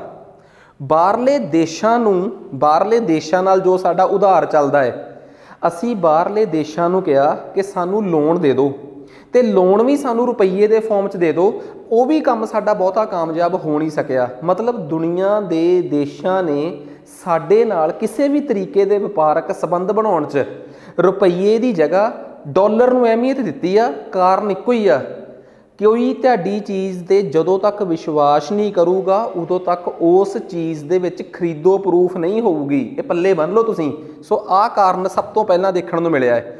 ਭਾਰਤ ਨੇ ਇਹ ਵੀ ਗੱਲ ਕਹੀ ਕਿ ਅਸੀਂ ਤੁਹਾਡੇ ਦੇਸ਼ ਦੇ ਵਿੱਚ ਵੋਸਟਰੋ ਨੋਸਟਰੋ ਅਕਾਊਂਟ ਖੋਲ੍ਹਦੇ ਹਾਂ। ਆਹ ਇੱਕ ਬੜਾ ਇੰਪੋਰਟੈਂਟ ਸ਼ਬਦ ਆ, ਵੋਸਟਰੋ ਐਂਡ ਨੋਸਟਰੋ ਖਾਤੇ। ਇਹ ਵੋਸਟਰੋ ਨੋਸਟਰੋ ਖਾਤੇ ਕਿਹੜੇ ਹੁੰਦੇ ਆ? ਇਹ ਬਹੁਤ ਇੰਪੋਰਟੈਂਟ ਸ਼ਬਦ ਆ, ਕਿਉਂਕਿ ਜਦੋਂ ਤੁਸੀਂ ਐਡੀਟੋਰੀਅਲਸ ਪੜ੍ਹਦੇ ਹੋ ਨਾ, ਆਹੀ ਤਾਂ ਚੀਜ਼ਾਂ ਹੈ। ਜੇ ਤੁਹਾਨੂੰ ਕੋਈ ਸਮਝਾਉਣ ਵਾਲਾ ਸਮਝਾ ਗਿਆ, ਤੁਹਾਡਾ ਮਸਲਾ ਹੱਲ ਹੋ ਗਿਆ। ਹੁਣ ਇੱਕ ਦੇਸ਼ ਆ ਜੀ ਇੰਡੀਆ। ਇੰਡੀਆ ਦੇ ਇੱਕ ਬੈਂਕ ਦਾ ਨਾਮ ਆ state Bank of India, SBI। ਆਹ ਰਸ਼ੀਆ ਹੈ। ਰਸ਼ੀਆ ਦੇ ਇੱਕ ਬੈਂਕ ਦਾ ਨਾਮ ਆ ਸਟੇਟ ਬੈਂਕ ਆਫ ਰਸ਼ੀਆ। ਕਾਲਪਨਿਕ ਨਾਮ ਆ, ਮੰਨ ਲਓ, ਠੀਕ ਆ। ਤੁਹਾਡਾ ਸਟੇਟ ਬੈਂਕ ਆਫ ਇੰਡੀਆ ਇਹਨੂੰ ਕਵੇ ਕਿ ਬਈ ਸਾਡਾ ਨਾ ਆਪਣੇ ਦੇਸ਼ 'ਚ ਖਾਤਾ ਖੋਲ੍ਹ ਲਾ, ਠੀਕ ਆ, ਤੁਹਾਡੇ ਬੈਂਕ 'ਚ ਸਾਡੇ ਬੈਂਕ ਦਾ ਖਾਤਾ ਖੁੱਲ੍ਹ ਜੇ। ਤਾਂ ਕੀ ਹੋਇਆ, SBI ਦਾ ਇੱਕ ਖਾਤਾ ਸਟੇਟ ਬੈਂਕ ਆਫ ਰਸ਼ੀਆ 'ਚ ਖੁੱਲ੍ਹ ਗਿਆ, ਠੀਕ ਆ, ਜਾਂ America, state Bank of America SBA, ਇਹ ਦੇਸ਼ ਦਾ ਨਾਮ ਆ USA, ਠੀਕ ਆ। ਇੰਡੀਆ ਦੇ ਬੈਂਕ ਦਾ ਖਾਤਾ ਸਟੇਟ ਬੈਂਕ ਆਫ USA 'ਚ ਖੁੱਲ੍ਹ ਗਿਆ, ਠੀਕ ਆ। ਉੱਥੇ ਸਟੇਟ ਬੈਂਕ ਦੀ ਜਿਹੜੀ ਉਹ ਆ ਕਰੰਸੀ ਆ, ਸਟੇਟ ਬੈਂਕ ਕੋਲ ਜੋ ਪੈਸਾ ਉੱਥੇ ਆਉਣ ਲੱਗ ਪਿਆ ਉਹ ਡਾਲਰ ਦੇ ਰੂਪ 'ਚ ਆਉਣ ਲੱਗ ਪਿਆ, ਠੀਕ ਆ। ਇਹਦਾ ਮਤਲਬ ਸਟੇਟ ਬੈਂਕ ਨੇ ਬਾਹਰਲੇ ਦੇਸ਼ 'ਚ ਇੱਕ ਬੈਂਕ ਦੇ ਵਿੱਚ ਆਪਣਾ ਖਾਤਾ ਖੋਲ੍ਹ ਲਿਆ ਤੇ ਉਹਨਾਂ ਦੀ ਕਰੰਸੀ ਅਸੈਪਟ ਕਰਨ ਲੱਗ ਪਿਆ। ਇਹ account State Bank of India ਦਾ ਜਿਹੜਾ ਉੱਧਰ ਅਕਾਊਂਟ ਖੁੱਲ੍ਹਿਆ ਹੈ, ਇੰਡੀਆ ਦੇ ਭਾਅ ਦਾ ਤੇ ਉਹ ਹੈਗਾ ਨੋਸਟਰੋ ਅਕਾਊਂਟ, ਉਹਨਾਂ ਦੇ ਭਾਅ ਦਾ ਹੈਗਾ ਵੋਸਟਰੋ ਅਕਾਊਂਟ, VOSTRO। ਸਿਮਿਲਰਲੀ ਜੇ ਅਮਰੀਕਾ ਦਾ ਕੋਈ ਬੈਂਕ ਇੰਡੀਆ 'ਚ ਖਾਤਾ ਖੋਲ੍ਹ ਲੇ, ਅਮਰੀਕਾ ਦਾ ਕੋਈ ਬੈਂਕ ਆ ਸਟੇਟ ਬੈਂਕ ਆਫ ਅਮਰੀਕਾ, ਉਹਨੇ ਇੰਡੀਆ 'ਚ ਸਟੇਟ ਬੈਂਕ ਆਫ ਇੰਡੀਆ ਦੇ ਵਿੱਚ ਆਪਣਾ ਖਾਤਾ ਖੋਲ੍ਹਿਆ ਤੇ ਅਮਰੀਕਾ ਦਾ ਉਹ ਬੈਂਕ ਰੁਪਏ ਦੇ ਵਿੱਚ, ਰੁਪਈਆਂ ਦੇ ਵਿੱਚ ਕਰੰਸੀ ਲੈਣ ਲੱਗ ਪਏ, ਉਹਦਾ ਸਾਨੂੰ ਕੀ ਫਾਇਦਾ ਵੀ ਉਹ ਰੁਪਈਆਂ 'ਚ ਕਰੰਸੀ ਲੈਣ ਲੱਗ ਪਏ। ਇਹਦਾ ਮਤਲਬ ਅਮਰੀਕਾ ਦੇ ਇੱਕ ਬੈਂਕ ਕੋਲ ਕਰੰਸੀ ਰੁਪਈਆਂ ਦੇ ਵਿੱਚ ਆ ਗਈ, ਫਿਰ ਸਾਡੇ ਦੇਸ਼ ਨਾਲ ਉਹ ਰੁਪਈਆਂ 'ਚ ਵਪਾਰ ਕਰ ਲੈਣਗੇ ਕਿਉਂਕਿ ਉਹਨਾਂ ਕੋਲ ਰੁਪਈਆ ਪਿਆ ਹੋਇਆ ਹੈ। ਇਹਦੇ ਨਾਲ ਸਾਡੇ ਦੇਸ਼ ਦਾ ਬਾਹਰਲੇ ਦੇਸ਼ਾਂ ਦੇ ਨਾਲ ਵਪਾਰ ਰੁਪੀਜ਼ ਦੇ ਵਿੱਚ ਹੋ ਜਾਊਗਾ ਤੇ ਜਦੋਂ ਰੁਪੀ ਦੇ ਵਿੱਚ ਅਮਰੀਕਾ ਵਰਗੇ ਦੇਸ਼ ਦਾ ਵਪਾਰ ਹੋਣ ਲੱਗ ਪਿਆ ਤਾਂ ਸਾਰੀ ਦੁਨੀਆ ਸਾਡੇ ਨਾਲ ਦੇਖੂਗੀ। ਜਿਹੜਾ ਖਾਤਾ ਇੱਥੇ ਖੁੱਲ੍ਹਿਆ ਹੈ ਅਮਰੀਕਾ ਵਾਲੇ ਬੈਂਕ ਦਾ, ਉਹ ਸਾਡੇ ਵਾਸਤੇ ਤਾਂ ਵੋਸਟਰੋ ਖਾਤਾ ਹੈ ਤੇ ਅਮਰੀਕਾ ਵਾਲਿਆਂ ਵਾਸਤੇ ਨੋਸਟਰੋ ਖਾਤਾ ਹੈ। ਮੇਰੀ ਗੱਲ ਸਮਝ ਗਏ ਨਾ? ਇਹਦਾ ਮਤਲਬ ਨੋਸਟਰੋ ਤੇ ਵੋਸਟਰੋ ਦਾ ਬੇਸਿਕਲੀ ਮਤਲਬ ਹੀ ਆ ਹੁੰਦਾ ਹੈ। ਸੋ ਸਭ ਤੋਂ ਇੰਪੋਰਟੈਂਟ, ਨੋਸਟਰੋ ਦਾ ਮਤਲਬ ਹੁੰਦਾ ਹੈ ਸਾਡਾ ਤੇ ਵੋਸਟਰੋ ਦਾ ਮਤਲਬ ਹੁੰਦਾ ਤੁਹਾਡਾ। ਜਿਵੇਂ SBI ਦਾ ਖਾਤਾ ਜਦੋਂ ਅਮਰੀਕਾ 'ਚ ਖੁੱਲਿਆ, ਸਾਡਾ ਉੱਥੇ ਉਹ ਨੋਸਟਰੋ ਅਕਾਊਂਟ ਆ ਕਿਉਂਕਿ ਉਹ ਸਾਡਾ ਖਾਤਾ ਹੈ। ਉਹਨਾਂ ਦੇ ਭਾਅ ਦਾ ਉਹ ਵੋਸਟਰੋ ਅਕਾਊਂਟ ਆ ਕਿਉਂਕਿ ਉਹਨਾਂ ਦੇ ਦੇਸ਼ 'ਚ ਉਹ ਖਾਤਾ ਸਾਡਾ ਸੀ। ਉਹ ਤਾਂ ਇਹੀ ਕਹਿਣਗੇ ਸਾਰਾ ਤੁਹਾਡਾ ਖਾਤਾ ਹੈ। ਵੋਸਟਰੋ ਮਤਲਬ ਤੁਹਾਡਾ ਤੇ ਨੋਸਟਰੋ ਮਤਲਬ ਸਾਡਾ। ਤੇ ਤੁਸੀਂ ਕਹੋਗੇ ਸਾਰੇ ਨੋਸਟਰੋ ਵੋਸਟਰੋ ਨਾਲ ਕੀ ਫਰਕ ਪੈ ਗਿਆ? ਯਾਰ ਜੇ ਸਾਡੇ ਦੇਸ਼ 'ਚ ਕੋਈ ਦੂਜਾ ਬੈਂਕ ਸਾਡੀ ਕਰੰਸੀ ਆਪਣੇ ਬੈਂਕ 'ਚ ਲੈਣ ਲੱਗ ਪਏ ਤਾਂ ਕੱਲ੍ਹ ਨੂੰ ਫਿਰ ਉਸ ਦੇਸ਼ ਦੀ, ਉਹਨਾਂ ਦੇ ਬੈਂਕ ਨੇ ਸਾਡੀ ਕਰੰਸੀ ਲੈਣੀ ਕਿਉਂ ਆ? ਉਹਨਾਂ ਦਾ ਬੈਂਕ ਤਾਂ ਹੀ ਸਾਡੀ ਕਰੰਸੀ ਲਊਗਾ ਨਾ ਜੇ ਉਹ ਸਾਡੇ ਨਾਲ ਉਸ ਕਰੰਸੀ 'ਚ ਵਪਾਰ ਕਰਨਾ ਚਾਹੁੰਦੇ ਹੋਣਗੇ। ਸੋ ਇੰਡੀਆ ਨੇ ਨੋਸਟਰੋ ਵੋਸਟਰੋ ਅਕਾਊਂਟ ਖੋਲ੍ਹਣ ਦੀ ਵੀ ਕੋਸ਼ਿਸ਼ ਕੀਤੀ ਆ, ਪਰ ਉਹ ਵੀ ਫੇਲ ਹੋ ਗਿਆ ਕੰਮ। ਆ ਜਾਓ ਅੱਗੇ। ਤੇ ਤੁਹਾਨੂੰ ਪਤਾ ਅੱਜ ਕੱਲ੍ਹ ਆਬਜੈਕਟਿਵ ਟਾਈਪ ਪੇਪਰਾਂ 'ਚ ਵੀ ਸਵਾਲ ਆ ਜਾਂਦੇ ਆ ਕਿ ਰੀਸੈਂਟਲੀ ਦਾ term nostro and vostro account was in news, consider the following statements. ਹੇਠ ਲਿਖੀਆਂ ਸਟੇਟਮੈਂਟਾਂ 'ਚੋਂ ਉਹਨਾਂ ਬਾਰੇ ਕਿਹੜੀ ਸਹੀ ਆ? ਸੋ ਅੱਜ ਕੱਲ੍ਹ ਤਾਂ ਐਡੀਟੋਰੀਅਲਸ ਇਸ ਕਰਕੇ ਸੁਣਨੇ ਵੀ ਜ਼ਰੂਰੀ ਆ ਕਿਉਂਕਿ ਉਹ ਬੜੀ ਕਨਸੈਪਚੁਅਲ ਕਲੈਰਿਟੀ ਦਿੰਦੇ ਆ। ਹੁਣ ਆ ਜਾਓ ਨੈਕਸਟ। ਕਹਿੰਦੇ ਭਾਰਤ 'ਚ ਜਿਹੜੀ ਮੁਦਰਾ ਬਦਲ ਆ ਨਾ, ਜਿਹਨੂੰ ਅਸੀਂ ਇੰਗਲਿਸ਼ 'ਚ ਕਹਿੰਦੇ ਆ ਕਰੰਸੀ ਐਕਸਚੇਂਜ, ਕਰੰਸੀ ਨੂੰ ਕਹਿੰਦੇ ਆ ਮੁਦਰਾ, ਐਕਸਚੇਂਜ ਕਰਨ ਨੂੰ ਕਹਿੰਦੇ ਉਹਦਾ ਬਦਲਣਾ, ਉਹਦੇ 'ਤੇ ਬਹੁਤ ਜ਼ਿਆਦੀਆਂ ਕੰਸਟ੍ਰੇਨਸ ਦੀ ਪੰਜਾਬੀ ਹੁੰਦੀ ਆ ਬੰਦਿਸ਼। ਚਲੋ ਇੱਥੇ ਕੀ ਲਿਖੀ ਆ? ਪਾਬੰਦੀਆਂ, ਇੱਕੋ ਹੀ ਗੱਲ ਆ, ਬੰਦਿਸ਼। ਤੁਸੀਂ ਕਹੋਗੇ ਸਰ ਇਸ ਗੱਲ ਨੂੰ ਸਮਝਾ ਦਿਓ ਕਿ ਇਹ ਕੀ ਆ? ਭਾਰਤ ਦੇ ਵਿੱਚ ਕਰੰਸੀ ਦੇ ਬਦਲਾਉਣ 'ਤੇ ਬਹੁਤ ਸਾਰੀਆਂ ਪਾਬੰਦੀਆਂ ਹੈ। ਆ ਜਾਓ ਸਮਝਾਉਣ ਵਾਸਤੇ ਮੈਂ ਤੁਹਾਨੂੰ ਸਾਈਡ 'ਤੇ ਲੈ ਕੇ ਚੱਲਿਆ। ਬਹੁਤ ਇੰਪੋਰਟੈਂਟ ਚੀਜ਼ ਆ ਕਿ ਅੱਜ ਇਹ ਸਾਬਤ ਹੋ ਜੇ ਕਿ ਜੇ ਆਪਾਂ ਇਕੱਠੇ ਲੰਮੇ ਸਮੇਂ ਲਈ ਇਕਨੋਮਿਕਸ ਪੜ੍ਹਾਂਗੇ, ਅਰਥ ਸ਼ਾਸਤਰ ਪੜ੍ਹਾਂਗੇ ਤਾਂ ਮੈਂ ਤੁਹਾਨੂੰ ਸਮਝਾ ਸਕਦਾ ਹੋਊਂਗਾ। ਸਭ ਤੋਂ ਪਹਿਲਾਂ ਇੱਕ ਗੱਲ ਯਾਦ ਰੱਖਿਓ, ਇੱਕ ਸ਼ਬਦ ਹੁੰਦਾ ਹੈ ਕਨਵਰਟੇਬਿਲਿਟੀ। ਕਨਵਰਟੇਬਿਲਿਟੀ ਕਿਸੇ ਚੀਜ਼ ਦੇ ਵਿੱਚ ਪਰਿਵਰਤਨ ਆਉਣਾ, ਪਰਿਵਰਤਨਸ਼ੀਲਤਾ। ਸ਼ਬਦ ਬਹੁਤ ਇੰਪੋਰਟੈਂਟ ਆ ਕਨਵਰਟੇਬਿਲਿਟੀ, ਪਰਿਵਰਤਨਸ਼ੀਲਤਾ। ਯਾਰ ਕਨਵਰਟੇਬਲ ਕਿਸੇ ਚੀਜ਼ ਨੂੰ ਕਿਸੇ ਚੀਜ਼ 'ਚ ਪਰਿਵਰਤਿਤ ਕਰ ਦੇਣਾ, ਪਰਿਵਰਤਨਸ਼ੀਲਤਾ। ਹੁਣ ਇੱਕ ਗੱਲ ਬੜੀ ਕਲੀਅਰ ਆ ਤੁਹਾਨੂੰ ਨਾ, ਜੇ ਤੁਹਾਡੇ 'ਚੋਂ ਕਿਸੇ ਨੇ ਜ਼ਿੰਦਗੀ 'ਚੋਂ ਪੜ੍ਹਿਆ ਹੋਊਗਾ, 12ਵੀਂ 'ਚ ਕਮਰਸ ਪੜ੍ਹੀ ਹੋਊਗੀ, ਉਹਨਾਂ ਨੇ ਨਾ ਆਪਣੀ ਲਾਈਫ 'ਚ ਦੋ ਤਰੀਕੇ ਦੇ ਖਾਤੇ ਪੜ੍ਹੇ ਆ। ਇੱਕ ਕਰੰਟ ਅਕਾਊਂਟ, ਇੱਕ ਪੜ੍ਹਿਆ ਹੋਊਗਾ ਕੈਪੀਟਲ ਅਕਾਊਂਟ। ਠੀਕ ਆ। ਇੱਕ ਪੰਜਾਬੀ 'ਚ ਕਹਿੰਦੇ ਆ ਚਾਲੂ ਖਾਤਾ, ਇਹਨੂੰ ਕਹਿੰਦੇ ਆ ਪੂੰਜੀ ਖਾਤਾ। ਚਾਲੂ ਖਾਤਾ ਤੇ ਪੂੰਜੀ ਖਾਤਾ। ਤੁਸੀਂ ਕਹੋਗੇ ਸਰ ਇਹ ਕੀ ਹੁੰਦੇ ਆ? ਮੰਨ ਲਓ ਮੇਰੀ ਜੇਬ 'ਚ ਪੈਸੇ ਆ, ਮੈਂ ਕੋਈ ਚੀਜ਼ ਖਰੀਦਣ ਜਾ ਰਿਹਾ, ਟਰੇਡ ਕਰਨ ਜਾ ਰਿਹਾ, ਵਪਾਰ ਕਰਨ ਜਾ ਰਿਹਾ, ਤਾਂ ਜਿਹੜਾ ਮੇਰਾ ਉੱਥੇ ਖਾਤਾ ਖੁੱਲੂਗਾ ਉਹਨੂੰ ਚਾਲੂ ਖਾਤਾ ਕਹੀਦਾ ਹੈ, ਕਰੰਟ ਅਕਾਊਂਟ। ਮਤਲਬ ਤੁਹਾਡਾ ਉਹ ਖਾਤਾ ਜਿਹਦੇ 'ਚੋਂ ਪੈਸੇ ਵਪਾਰ ਕਰਨ ਵਾਸਤੇ ਵਰਤੇ ਜਾਣ ਉਹਨੂੰ ਕਹਿੰਦੇ ਆ ਕਰੰਟ ਅਕਾਊਂਟ, ਚਾਲੂ ਖਾਤਾ। ਤੁਸੀਂ ਕਿਸੇ ਦੇਸ਼ 'ਚ ਨਿਵੇਸ਼ ਕਰਨ ਜਾ ਰਹੇ ਹੋ, ਇਨਵੈਸਟਮੈਂਟ ਕਰਨ ਜਾ ਰਹੇ ਹੋ, ਤੁਸੀਂ ਕਿਸੇ ਦੇਸ਼ 'ਚ ਆਪਣਾ ਪੈਸਾ ਨਿਵੇਸ਼ ਕਰਤਾ, ਤੁਸੀਂ ਉੱਥੋਂ ਦੇ ਬੈਂਕ 'ਚ ਆਪਣਾ ਪੈਸਾ ਜਮ੍ਹਾਂ ਕਰਾਤਾ, ਉੱਥੇ ਤੁਸੀਂ ਉਹਨੂੰ FDI FII ਕਿਸੇ ਤਰੀਕੇ ਨਾਲ ਵੀ ਇਨਵੈਸਟ ਕਰਤਾ ਜਾ ਕੇ ਫੋਰਨ 'ਚ, ਜਿਹੜਾ ਪੈਸਾ ਉਹਦੇ 'ਚ ਵਰਤਿਆ ਜਾਊਗਾ ਉਹਨੂੰ ਕਹਿੰਦੇ ਆ ਕੈਪੀਟਲ ਅਕਾਊਂਟ, ਮੀਨਸ ਪੂੰਜੀ ਖਾਤਾ। ਹੁਣ ਸਭ ਤੋਂ ਇੰਪੋਰਟੈਂਟ ਗੱਲ ਕੀ ਹੈ ਸਾਡੇ ਦੇਸ਼ 'ਚ? ਮੰਨ ਲਓ ਇੱਕ ਅਮਰੀਕਨ ਬੰਦਾ ਸਾਡੇ ਦੇਸ਼ 'ਚ ਕੈਪੀਟਲ ਅਕਾਊਂਟ ਲੈ ਕੇ ਆਇਆ, ਪੂੰਜੀ ਲੈ ਕੇ ਆਇਆ, ਉਹਨੇ ਭਾਰਤ ਦੀ ਕਿਸੇ ਫੈਕਟਰੀ ਦੇ ਵਿੱਚ 10 ਕਰੋੜ ਰੁਪਈਆ ਲਾਤਾ। ਠੀਕ ਆ। ਇੱਕੋ ਦਮ ਭਾਰਤ ਦੇ ਵਿੱਚ ਨਾ ਇਕਨੋਮੀ ਜਿਹੜੀ ਆ, ਅਰਥ ਵਿਵਸਥਾ ਜਿਹੜੀ ਆ ਉਹ ਬੁੰਦ ਲੱਗੀ। ਕਿਸੇ ਵੀ ਟਾਈਮ ਰੱਬ ਨਾ ਕਰੇ ਉਹ ਬੰਦਾ ਕਵੇ ਮੈਂ 10 ਕਰੋੜ ਲੈ ਕੇ ਨਿਕਲਣਾ ਇੰਡੀਆ 'ਚੋਂ, ਉਹ ਬੰਦਾ ਕਵੇ ਮੈਂ ਇੰਡੀਆ 'ਚੋਂ 10 ਕਰੋੜ ਲੈ ਕੇ ਨਿਕਲਣਾ ਹੈ, ਭਾਰਤ ਸਰਕਾਰ ਕਵੇ ਅੱਗੇ ਹੀ ਸਾਡੀ ਇਕਨੋਮੀ ਦਾ ਜਲੂਸ ਨਿਕਲਿਆ ਹੋਇਆ ਹੈ, ਉੱਪਰੋਂ ਤੂੰ ਵੀ ਆਪਣਾ 10 ਕਰੋੜ ਲੈ ਕੇ ਭੱਜੇਗਾ, ਤਾਂ ਫਿਰ ਸਾਡੇ ਪੱਲੇ ਬਚੂਗਾ ਕੀ? ਅਸੀਂ ਤੇਰਾ 10 ਕਰੋੜ ਇੱਕੋ ਵਾਰ ਤੈਨੂੰ ਵਾਪਸ ਨਹੀਂ ਕਰਨਾ। ਉਹ ਕਵੇ ਕਿ ਮੇਰਾ 10 ਕਰੋੜ ਰੁਪਈਆ ਹੁਣੇ ਹੀ ਡਾਲਰਾਂ 'ਚ ਬਦਲੋ ਤੇ ਮੈਂ ਵਾਪਸ ਲੈ ਕੇ ਜਾਣਾ ਹੈ। ਇੰਡੀਆ ਕਵੇ ਤੇਰਾ 10 ਕਰੋੜ ਰੁਪਈਆ ਭਾਰਤ ਦੇ ਵਿੱਚ ਇਨਵੈਸਟ ਹੋਇਆ ਹੈ, ਨਿਵੇਸ਼ ਹੋਇਆ ਹੈ, ਇਹਨੂੰ ਅਸੀਂ ਇੱਕੋ ਦਮ ਪਰਿਵਰਤਿਤ ਕਰਕੇ, ਕਨਵਰਟ ਕਰਕੇ ਤੇ ਇਹਨੂੰ ਡਾਲਰਾਂ 'ਚ ਨਹੀਂ ਦੇਵਾਂਗੇ। ਸੋ ਭਾਰਤ ਦੇ ਵਿੱਚ ਇਹ ਇੱਕ ਬੜਾ ਵੱਡਾ ਰੂਲ ਆ ਕਿ ਜਿਹੜਾ ਬੰਦਾ ਸਾਡੇ ਦੇਸ਼ 'ਚ ਪੈਸਾ ਇਨਵੈਸਟ ਕਰ ਦਿੰਦਾ ਹੈ ਨਾ, ਜਿਹਨੂੰ ਅਸੀਂ ਕਹਿੰਦੇ ਆ ਕੈਪੀਟਲ ਇਨਵੈਸਟਮੈਂਟ, ਉਹਦੀ ਕਨਵਰਟੇਬਿਲਟੀ, ਉਹਨੂੰ ਕਨਵਰਟ ਕਰਨਾ, ਉਹਨੂੰ ਪਰਿਵਰਤਿਤ ਕਰਕੇ ਡਾਲਰ 'ਚ ਵਾਪਸ ਲੈ ਕੇ ਵਾਪਸ ਭੱਜਣਾ ਸਾਡੇ ਦੇਸ਼ 'ਚੋਂ ਸੌਖਾ ਨਹੀਂਗਾ। ਉਹਦੀ ਵਜ੍ਹਾ ਇਹ ਆ, ਇਹ ਕਿਹੜੇ ਦੇਸ਼ 'ਚ ਸੌਖਾ ਨਹੀਂ ਹੁੰਦਾ? ਜਿਹੜੇ ਦੇਸ਼ ਦੀ ਇਕਨੋਮੀ ਕਮਜ਼ੋਰ ਹੋਵੇ। ਉਹ ਦੇਸ਼ ਹਮੇਸ਼ਾ ਡਰਦਾ ਹੈ ਕਿ ਜੇ ਸਾਡੇ ਦੇਸ਼ 'ਤੇ ਮਾੜਾ ਟਾਈਮ ਆ ਗਿਆ ਇਹ ਤਾਂ ਪੈਸੇ ਲੈ ਕੇ ਭੱਜ ਜਾਣਗੇ। ਅਮਰੀਕਾ ਨਹੀਂ ਡਰਦਾ, ਅਮਰੀਕਾ ਨੂੰ ਪਤਾ ਸਾਡੇ ਦੇਸ਼ 'ਚੋਂ ਪੈਸਾ ਕਿੰਨੇ ਕਢਾਉਣਾ। ਰੱਬ ਨਾ ਕਰੇ ਕੱਲ੍ਹ ਨੂੰ ਦੁਨੀਆ 'ਤੇ ਮਾੜਾ ਟਾਈਮ ਆ ਵੀ ਗਿਆ ਨਾ, ਲੋਕ ਫਿਰ ਵੀ ਕਹਿਣਗੇ ਕਿ ਪੈਸਾ ਅਮਰੀਕਾ 'ਚ ਇਨਵੈਸਟ ਕਰ ਦਿਓ। ਇੰਡੀਆ ਵਰਗੇ ਦੇਸ਼ 'ਚ ਜਿੱਥੇ ਵੀ ਜਦੋਂ ਵੀ ਦੁਨੀਆ 'ਚ ਕਿਤੇ ਵੀ ਆਫਦਾ ਆਵੇ ਨਾ, ਕਿਤੇ ਵੀ ਇਕਨੋਮਿਕਸ ਦਾ ਮਾੜਾ ਟਾਈਮ ਆ ਜਾਏ, ਇਕੋਨਮੀ ਦਾ ਮਾੜਾ ਟਾਈਮ ਆ ਜਾਏ, ਗਰੀਬ ਦੇਸ਼ਾਂ 'ਚੋਂ ਲੋਕ ਸਭ ਤੋਂ ਪਹਿਲਾਂ ਪੈਸਾ ਕੱਢ ਕੇ ਅਮੀਰ ਦੇਸ਼ਾਂ ਵੱਲ ਨੂੰ ਭੱਜਦੇ ਆ ਕਿ ਇੱਥੇ ਪੈਸਾ ਸੇਫ ਨਹੀਂ ਸਾਡਾ। ਫਿਰ ਉਹ ਗਰੀਬ ਦੇਸ਼ ਆਪਣੇ ਦੇਸ਼ 'ਚ ਰੂਲ ਬਣਾ ਲੈਂਦੇ ਆ ਕਿ ਅਸੀਂ ਤੁਹਾਨੂੰ ਫੁੱਲ ਕਨਵਰਟੇਬਿਲਟੀ ਨਹੀਂ ਦੇਵਾਂਗੇ। ਸਾਡੇ ਦੇਸ਼ 'ਚ ਫੁੱਲ ਕਨਵਰਟੇਬਿਲਟੀ ਹੈ ਹੀ ਨਹੀਂ ਪੈਸੇ ਦੀ, ਸਾਡੇ ਦੇਸ਼ ਦੇ ਵਿੱਚ ਹੈਗੀ ਆ ਪਾਰਸ਼ੀਅਲ ਕਨਵਰਟੇਬਿਲਟੀ। ਪਾਰਸ਼ੀਅਲ ਦਾ ਮਤਲਬ ਅਧੂਰੀ। ਮਤਲਬ ਜੇ ਕੋਈ ਬੰਦਾ ਸਾਡੇ ਦੇਸ਼ 'ਚ 100 ਕਰੋੜ ਰੁਪਈਆ ਲੈ ਕੇ ਇਨਵੈਸਟ ਕਰਨ ਆਇਆ ਹੈ ਤੇ ਜੇ ਉਹਨੂੰ ਕੱਲ੍ਹ ਨੂੰ ਐਕਸਚੇਂਜ ਵਾਪਸ ਜਾਣ ਦੀ ਲੋੜ ਪੈ ਗਈ ਤਾਂ ਅਸੀਂ 100 ਦਾ 100 ਕਰੋੜ ਉਹਦਾ ਇੱਕੋ ਵਾਰ ਨਹੀਂ ਮੋੜਾਂਗੇ। ਅਸੀਂ ਉਹਦਾ ਪਹਿਲੀ ਸੱਟੇ 40 ਕਰੋੜ ਉਹਨੂੰ ਕਨਵਰਟ ਕਰਕੇ ਦੇਵਾਂਗੇ, ਫਿਰ ਹੌਲੀ ਹੌਲੀ ਤਾਂ ਕਿ ਸਾਡਾ ਦੇਸ਼ ਉਸ ਝਟਕੇ ਨੂੰ ਸਹਿ ਸਕੇ। ਤੇ ਜਿਹੜਾ ਦੇਸ਼ ਇੱਕੋ ਦਮ ਅਗਲੇ ਬੰਦੇ ਨੂੰ ਪੈਸੇ ਮੋੜ ਹੀ ਨਹੀਂ ਸਕਦਾ, ਉਸ ਦੇਸ਼ 'ਚ ਇਨਵੈਸਟ ਕੌਣ ਕਰੂਗਾ। ਮੰਨ ਲਓ ਮੈਂ ਇਹੋ ਜਿਹੇ ਬੰਦੇ ਨਾਲ ਬਿਜ਼ਨਸ ਕਰਾਂ, ਜਿਹੜਾ ਬੰਦਾ ਕੱਲ੍ਹ ਨੂੰ ਮੇਰੇ ਲੋੜ ਪੈਣ 'ਤੇ ਮੈਂ ਉਹਨੂੰ ਕਹਾਂ ਯਾਰ ਮੈਨੂੰ ਪੈਸੇ ਜਿੱਦਣ ਚਾਹੀਦੇ ਹੋਣਗੇ ਤੂੰ ਉਦਣ ਦੇ ਦੀ, ਉਹ ਇੱਕ ਵਾਰੀ ਤਾਂ ਕਹਿ ਦੇ ਕਿ ਮੈਂ ਦੇ ਦੂੰਗਾ ਫਿਰ ਮੋੜੇ ਨਾ। ਇਹੋ ਜਿਹੇ ਬੰਦੇ ਨਾਲ ਕੌਣ ਬਿਜ਼ਨਸ ਕਰਨਾ ਚਾਹੂਗਾ।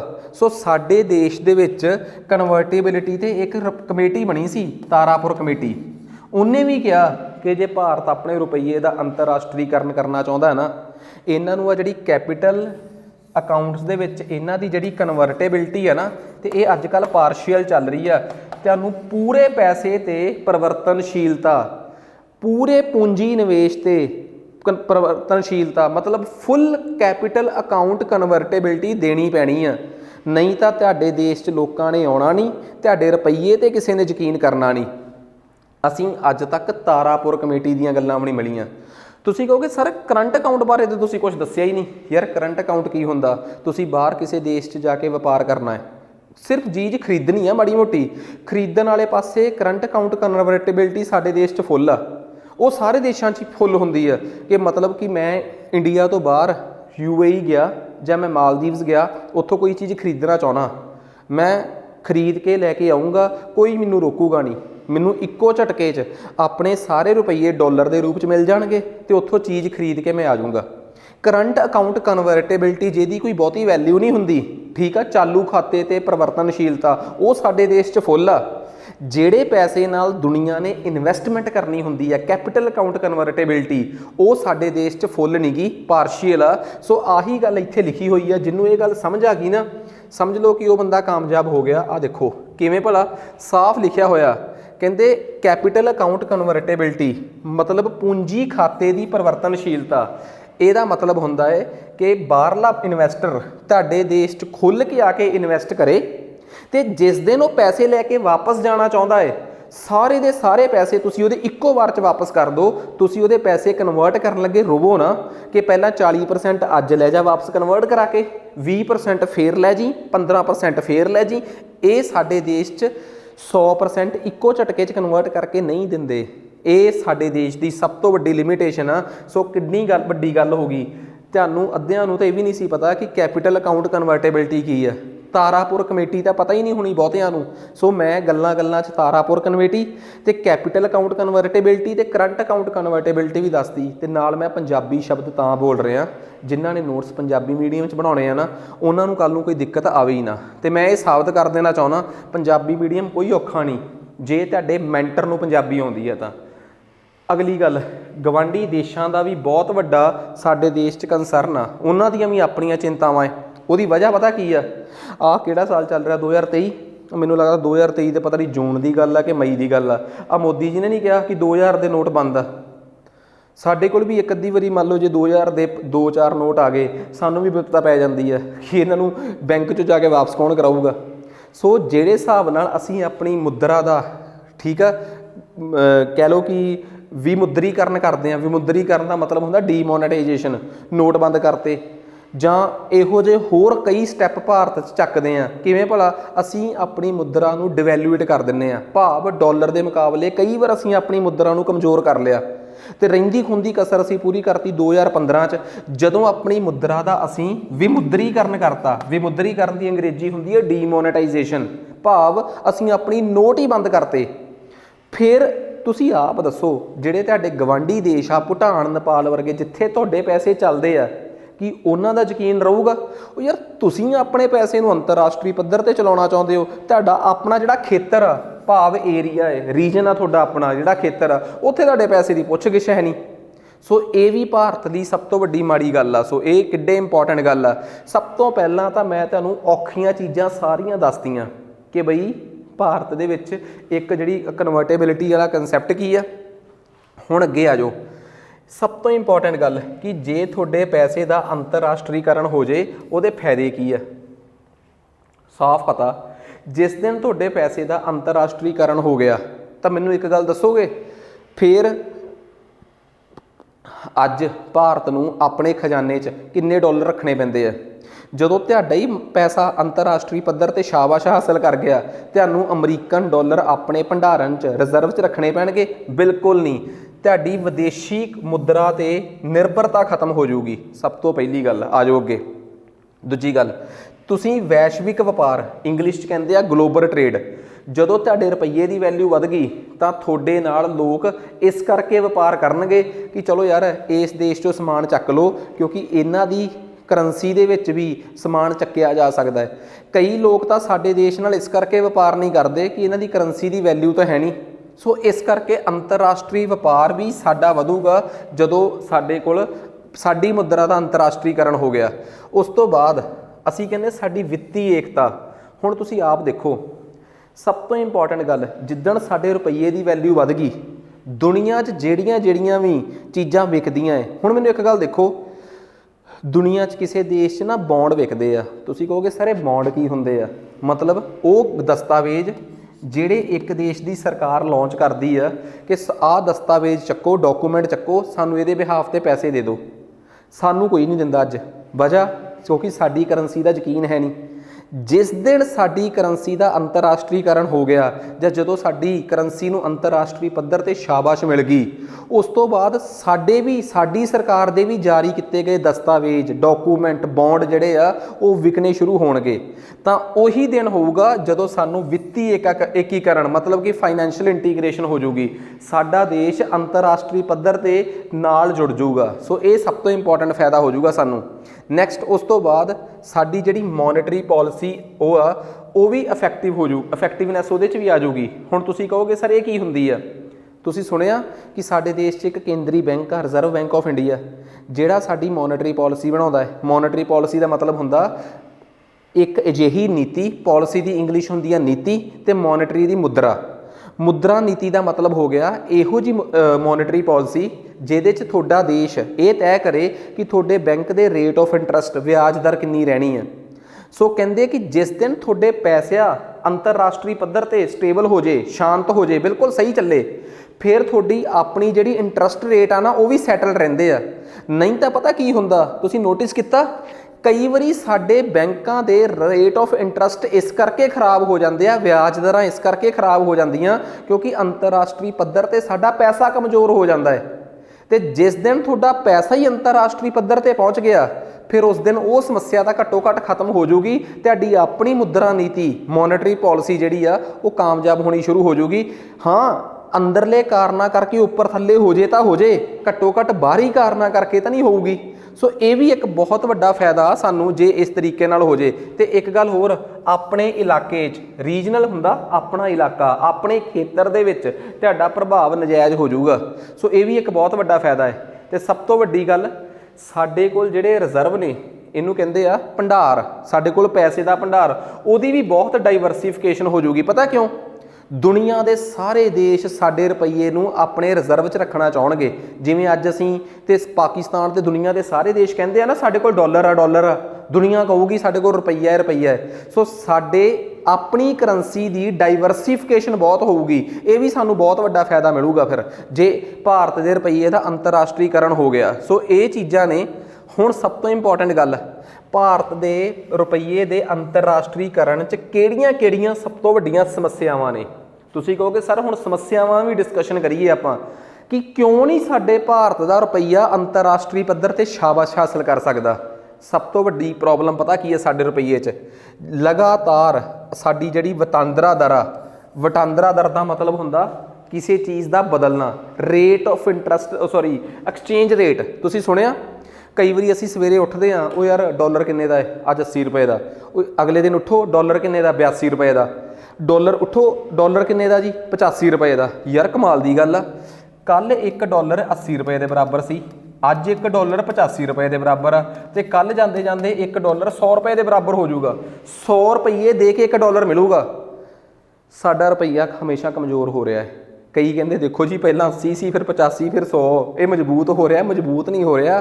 ਪਹਿਲਾਂ 80 ਰੁਪਏ ਲੈ ਕੇ ਜਾਂਦੇ ਸੀ, ਇੱਕ ਡਾਲਰ ਮਿਲਦਾ ਸੀ, ਹੁਣ 100 ਰੁਪਏ ਲੈ ਕੇ ਜਾਂਦੇ ਆ, ਇੱਕ ਡਾਲਰ ਮਿਲਦਾ ਹੈ। ਵੇਲਾ ਸੀ ਜਦੋਂ ਸਾਡਾ ਰੁਪਈਆ ਇੰਨਾ ਮਜ਼ਬੂਤ ਸੀ ਕਿ 40 ਰੁਪਏ ਲੈ ਕੇ ਜਾਂਦੇ ਸੀ ਤੇ ਇੱਕ ਡਾਲਰ ਮਿਲ ਜਾਂਦਾ ਸੀ, ਤੇ ਅੱਜ 100 ਰੁਪਏ ਲੈ ਕੇ ਜਾਈਏ ਤੇ ਇੱਕ ਡਾਲਰ ਮਿਲਦਾ ਹੈ। ਜੇ 100 ਰੁਪਏ ਇੱਕ ਡਾਲਰ ਦਾ ਰੇਟ ਹੋ ਜੇ, ਇਹਨੂੰ ਕਹਿੰਦੇ ਆ ਐਕਸਚੇਂਜ ਰੇਟ, ਮਤਲਬ ਕਿ ਵਟਾਂਦਰਾ ਦਰ। ਇਹਨੂੰ ਇੰਗਲਿਸ਼ 'ਚ ਜਾਂ ਪੰਜਾਬੀ 'ਚ ਐਕਸਚੇਂਜ ਰੇਟ ਵੀ ਲਿਖ ਦੋਗੇ ਤਾਂ ਕੋਈ ਪ੍ਰੋਬਲਮ ਨਹੀਂ। ਪੰਜਾਬੀ ਮੀਡੀਅਮ ਵਾਲਿਆਂ ਨੂੰ ਮੈਂ ਦੱਸਦਾ ਕਿ ਤੁਹਾਡੇ ਕੰਟੈਂਟ 'ਚ ਜੇ ਪਿੰਗਲਿਸ਼ ਆ ਵੀ ਜਾਵੇ ਤਾਂ ਗਲਤ ਨਹੀਂ ਹੁੰਦੀ, ਪਰ ਜੇ ਤੁਸੀਂ 50% ਤੋਂ ਵੱਧ ਆਪਣੇ ਪੰਜਾਬੀ ਦੇ ਮੀਡੀਅਮ ਦੇ ਵਿੱਚ ਪੰਜਾਬੀ ਲਿਖੋਗੇ ਤਾਂ ਤੁਹਾਨੂੰ ਨੰਬਰ ਬਹੁਤ ਵਧੀਆ ਮਿਲਦੇ ਆ। ਅੱਜ ਤੱਕ ਤੁਹਾਡੇ ਨੰਬਰ ਕੱਟੇ ਹੀ ਇਸ ਕਰਕੇ ਆ ਕਿ ਤੁਹਾਨੂੰ ਸਾਰਾ ਕੁਝ ਹੀ ਪਿੰਗਲਿਸ਼ 'ਚ ਲਿਖਣਾ ਪੈਂਦਾ ਸੀ।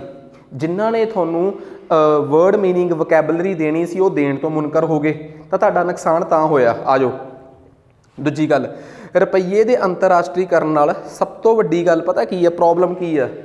ਜਿਹੜੇ ਦੇਸ਼ 'ਚ ਕਰੰਸੀ ਲਗਾਤਾਰ ਫਲਕਚੁਏਟ ਹੋ ਰਹੀ ਹੋਵੇ, ਮੰਨ ਲਓ ਇੰਡੀਆ ਦੀ ਕਰੰਸੀ ਅੱਜ 80 ਰੁਪਏ ਹੋਵੇ, ਕੱਲ੍ਹ ਨੂੰ 85 ਹੋ ਜੇ, ਫਿਰ 90 ਤੇ ਫਿਰ 100, ਤੇ ਅਸੀਂ ਰਸ਼ੀਆ ਨੂੰ ਕਹੀਏ ਕਿ ਸਾਡੇ ਨਾਲ ਤੇਲ ਰੁਪਈਆਂ 'ਚ ਖਰੀਦੋ, ਅਗਲਾ ਖਰੀਦੂਗਾ?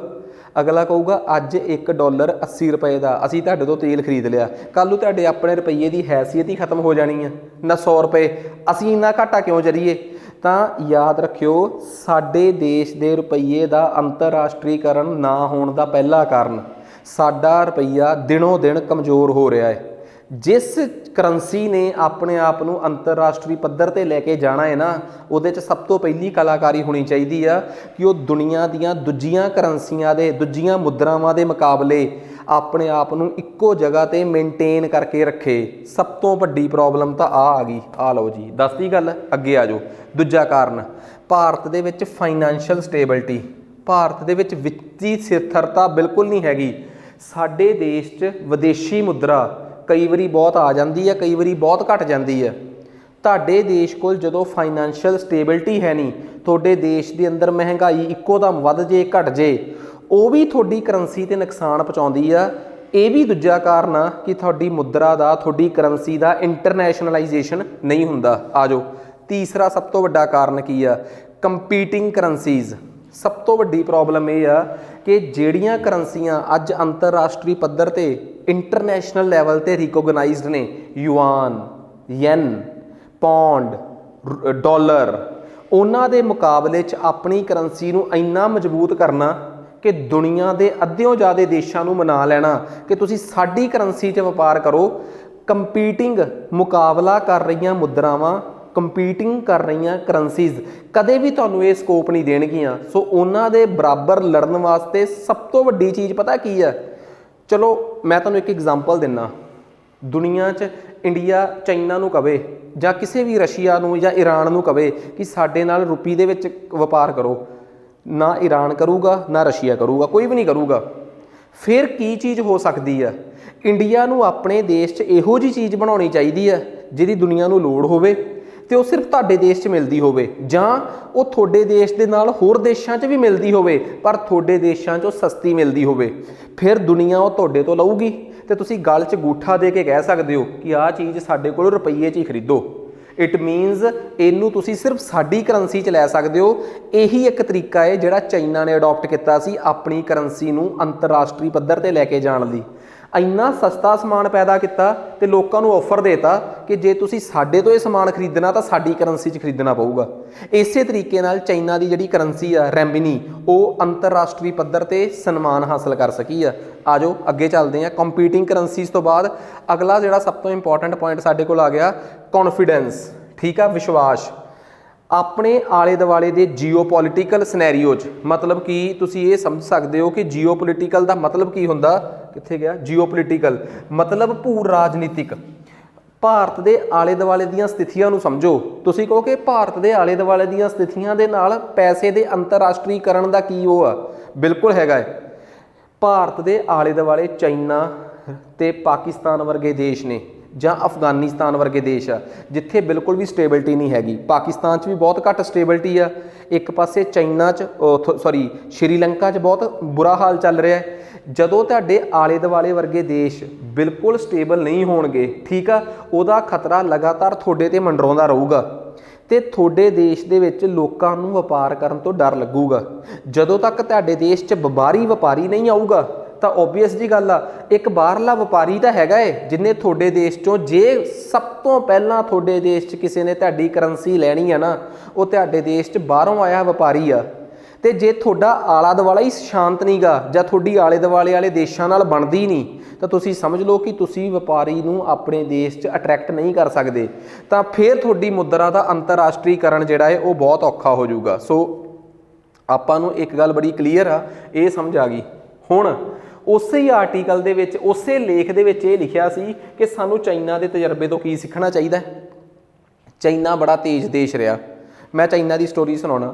2000 ਤੱਕ ਤਾਂ ਚਾਈਨਾ WTO ਦਾ ਮੈਂਬਰ ਨਹੀਂ ਬਣਿਆ, ਵਰਲਡ ਟ੍ਰੇਡ ਆਰਗੇਨਾਈਜੇਸ਼ਨ, ਵਿਸ਼ਵ ਵਪਾਰ ਸੰਗਠਨ ਦਾ। ਤੁਸੀਂ ਪੁੱਛੋਗੇ ਸਰ ਇੱਦਾਂ ਕਿਉਂ? ਚਾਈਨਾ ਨੇ ਸਭ ਤੋਂ ਪਹਿਲਾਂ ਆਪਣੇ ਦੇਸ਼ ਦੇ ਵਿੱਚ ਉਹਨਾਂ ਚੀਜ਼ਾਂ ਦਾ ਨਿਰਮਾਣ ਕੀਤਾ, ਮੈਨੂਫੈਕਚਰਿੰਗ ਕੀਤੀ ਜਿਹੜੀਆਂ ਚੀਜ਼ਾਂ ਆਪਣੇ ਦੇਸ਼ 'ਚ ਜ਼ਰੂਰੀ ਸੀ।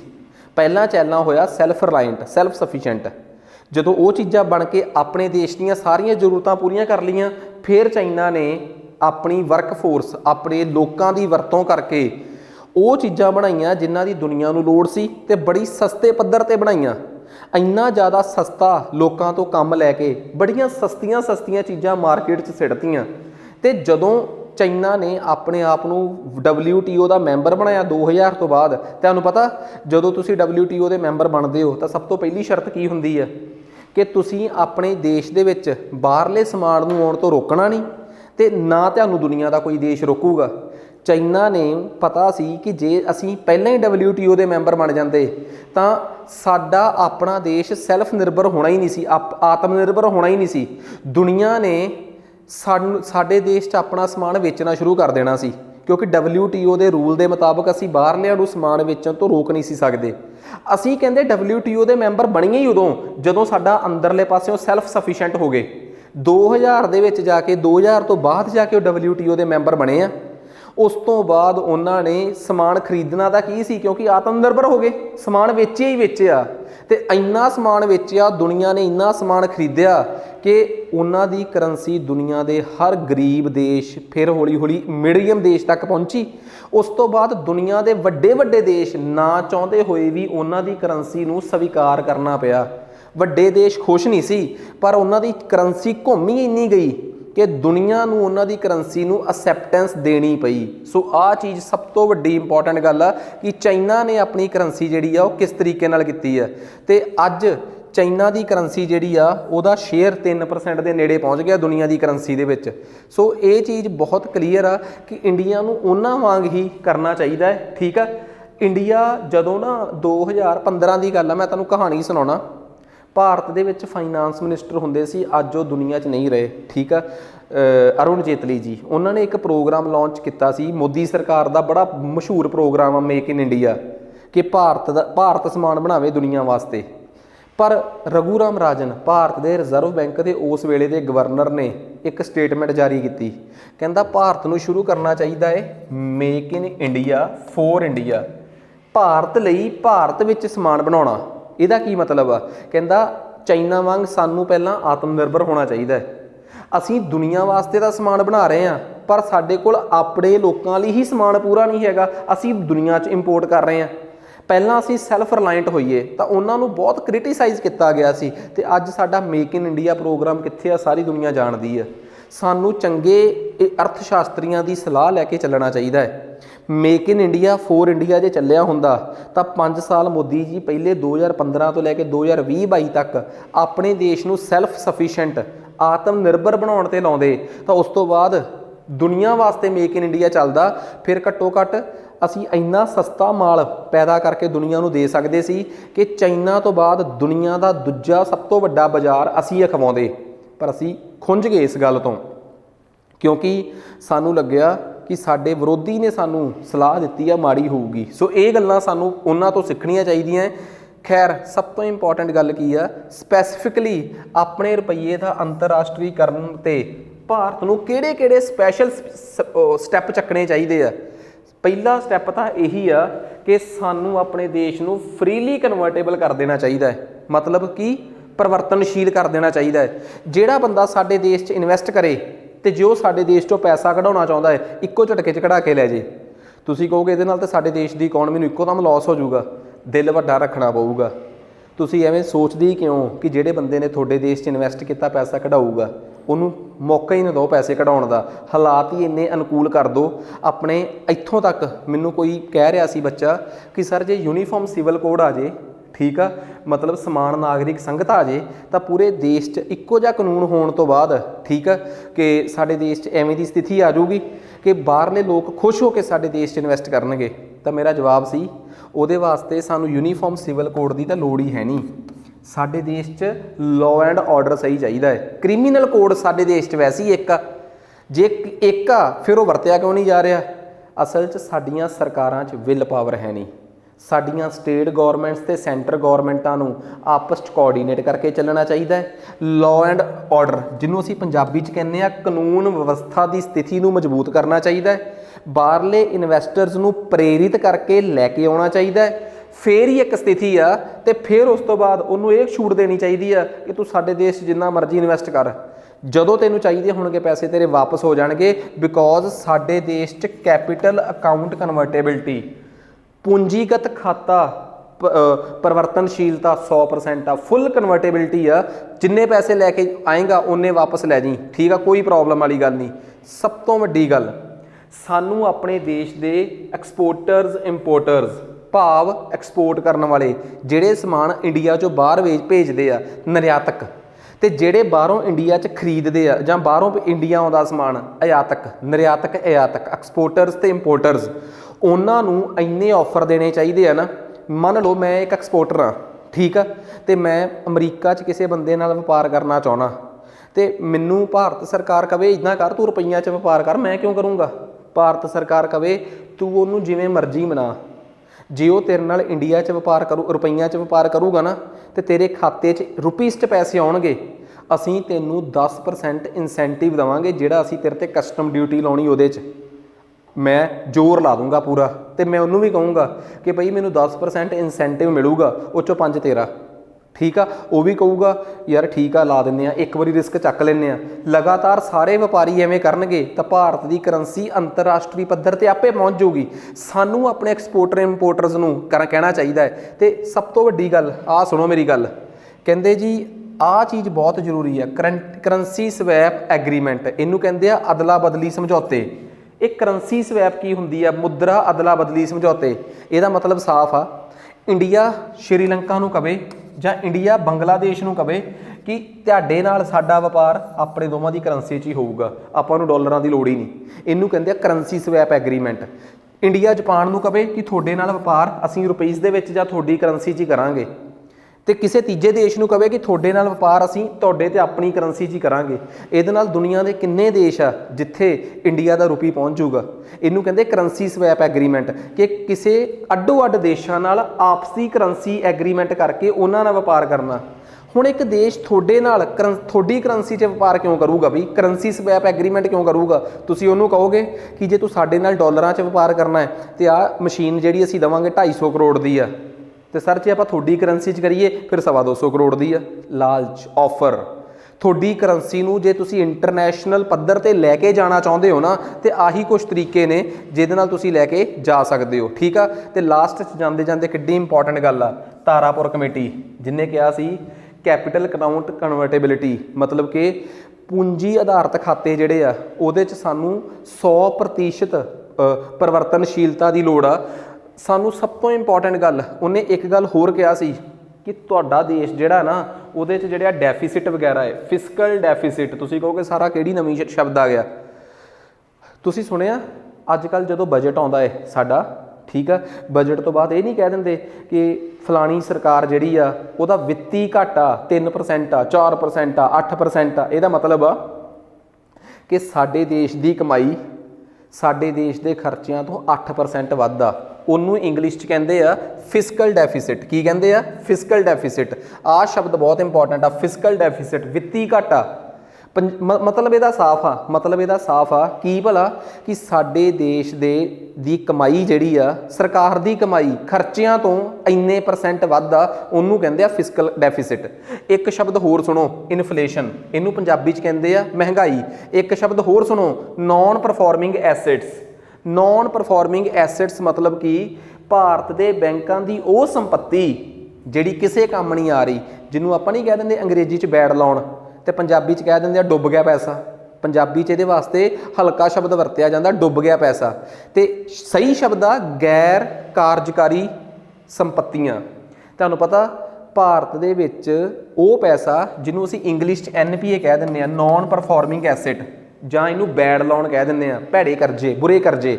ਮਤਲਬ ਉਹ ਕਰਜ਼ਾ ਜਿਹੜਾ ਬੈਂਕਾਂ ਦਾ ਡੁੱਬ ਗਿਆ ਜਾਂ ਮੁੜ ਕੇ ਨਹੀਂ ਆਉਂਦਾ।